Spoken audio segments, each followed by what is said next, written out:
Ciao a tutti e benvenuti in questo nuovissimo farvlog del canale. Oggi il farvlog è molto semplice, senza troppi montaggi, tagli qui e là, si parla proprio così, in maniera semplice, della maturazione delle coltivazioni. Vi ricordo che nei miei campi sono seminati grano, orzo e pisello proteico. Partiamo subito alle mie spalle, grano, ve lo faccio vedere subito. Allora, ovviamente è giallo, quindi sta maturando, è alla fine della maturazione, si vedono delle spighe nere, appunto in situazioni in campo che vi lascio in alto a destra. Vi ho parlato di questo mal del piede che fa marcire sostanzialmente la pianta. Prima marciscono le radici e poi accade tutto il resto. Come posso valutare lo stadio di maturazione delle coltivazioni? Molto semplice, si prende una spiga, la si sgrana a mano, proprio questo metodo molto blando però funzionale, può servire. Allora si sgrana così a mano, se si fa con due è meglio, solo che io ho la videocamera. Dopo si soffia. Cosa ci rimane? Soffiando appunto i grani si mettono in bocca, nessun pericolo, non è che c'è su il veleno o robe strane come etichettano gli agricoltori con oddio dai il veleno alle coltivazioni ci avveleni. No, si può mangiare benissimo. Appunto mi metto in bocca un granino, lo mastico e sento che è ancora abbastanza morbido. Il colore c'è, è vitreo, arancione vitreo, però è ancora abbastanza morbido, e quindi se fa un bel sole ci vuole ancora una settimana, 10 giorni circa a questo stadio. I grani sembrano belli, bisogna vedere qualità, peso specifico, considerando anche, mettendo nella media, queste macchie ammalate di mal del piede. È un metodo molto blando quello di masticare il grano. E come si fa a sapere quando è maturo, quando è umido e così via? Diciamo che l'indicatore di quando è maturo è il sentir cantare, tra virgolette, sotto i denti.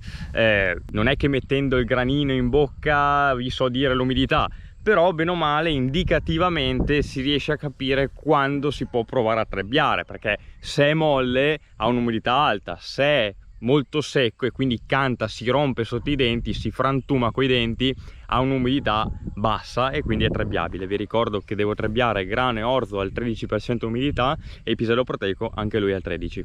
Adesso ci avventuriamo nel pisello proteico in area EFA.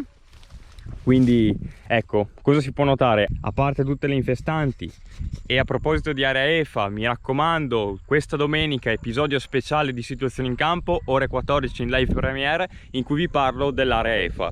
Comunque, oltre a tutte le infestanti, si può notare che c'è qualche pianta più chiara, qualche pianta più scura, tutte sane, però la maturazione non è sicuramente omogenea. Qui stesso discorso, si prende un baccello, in questo caso, lo si apre, lo si sgrana un po', ecco, ho vuotato il baccello con una mano, che professionista, che agricoltore, e appunto ci sono i semi. Anche questo lo vado ad assaggiare e sento che avrà tipo il 25% di umidità, è tipo chewing, ecco, per farvi capire la sensazione. È abbastanza duro esternamente ma molle al centro, quindi questo, sempre che faccia sole, almeno una settimana. E adesso andiamo a vedere l'orzo. In ogni caso, come vi posso far vedere da qua, vedete che ci sono piante, a parte i baccelli che sono stupendi e pieni di grani e totalmente maturati, ma ci sono piante che sono ancora molto indietro.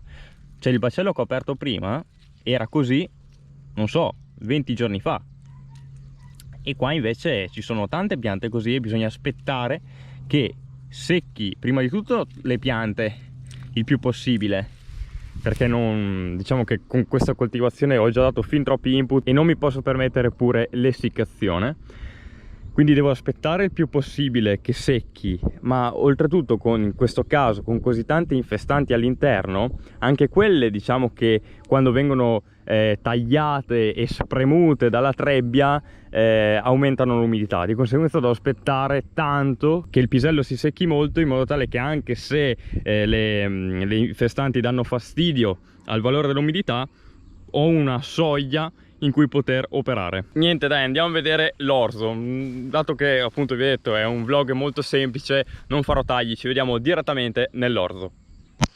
E poi eccoci nell'orzo. Allora, a parte, vabbè, ve l'ho già detto in Situazioni in Campo, vi lascio sempre l'episodio in cui ne ho parlato in alto a destra, molto rado, le piante hanno accestito bene, però comunque ne sono morte tante, di conseguenza l'investimento non è proprio dei migliori, non è stato concimato. Allora vabbè, guardiamo l'umidità. Le spighe però ragazzi fecondate tutte, e poi provate a guardare che spiga, 18-20 palchi. Adesso proviamo a sgranarla e vediamo. Ecco, questo canta sotto i denti, è molto secco nonostante una piccola precipitazione di 1 millimetro di 5-6 ore fa. Di conseguenza oggi è mercoledì 17 giugno, io ho chiamato il terzista per il 21. Inizieremo dall'orzo, sono appunto una decina di ettari, molto probabilmente andremo nel grano e poi nel pisello.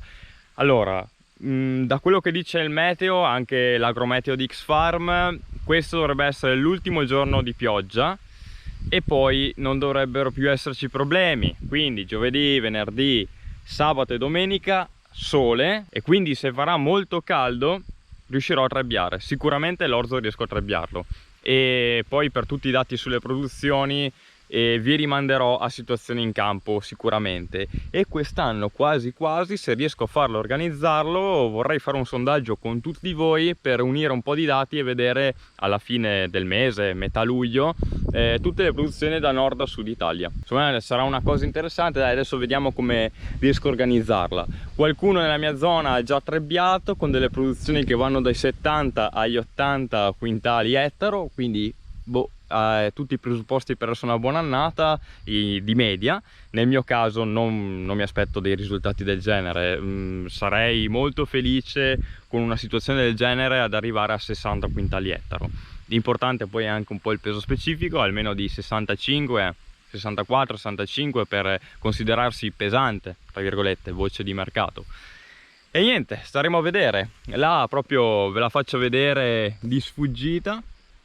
C'è una bellissima soia che sta procedendo veramente molto bene, e anche lì ve ne parlerò di situazioni in campo. Ragazzi, i farm vlog sono fatti apposta per chiacchierare, condividere pareri, farvi vedere un po' la giornata. Ve l'ho detto, non saranno molto lunghi, dai 5 ai 10 minuti. Per tutti i dettagli ci sono i tractor vlog per quanto riguarda le lavorazioni in campo e situazioni in campo per parlare delle coltivazioni. Niente, dai, detto questo ci vediamo sicuramente con un farm vlog in trebbiatura. Ecco, anche qua molti mi hanno chiesto: ma allora farai un vlog mentre trebbierai? Farai dei video? Sicuramente un video ai macchinari lo farò per le riprese che mi servono in situazioni in campo. Se riesco, se c'è tempo, io ragazzi filmo sempre tutto, mi raccomando, tramite farm vlog, tractor vlog, situazioni in campo, io filmo tutto. Certo che ci sono state situazioni tipo un periodo molto congestionato per la preparazione del terreno della soia in cui non sono riuscito a registrare praticamente nulla se non la rullatura post semina. E niente, qua purtroppo l'agricoltura va avanti così, anzi negli ultimi 4-5 anni continua a esserci questo periodo di mesi e mesi di secco, mesi e mesi di solo pioggia, e nel mio caso capitano sempre nei momenti sbagliati. Non lo so, quando non serve l'acqua viene, quando serve non viene. Noi agricoltori ci lamentiamo sempre di questo, ma negli ultimi anni sta diventando sempre peggio e il clima sta sicuramente cambiando. Dai, io vi invito domenica ore 14, mi raccomando, speciale RF di situazioni in campo, ci vediamo in live premiere. Io vi invito ad iscrivervi al canale e a seguirmi su Instagram. Finalmente siamo vicino al periodo di trebbiatura, è sempre un momento curioso, di tensione, di emozioni, se vogliamo metterla così. E dai, ci vediamo nel prossimo farm vlog.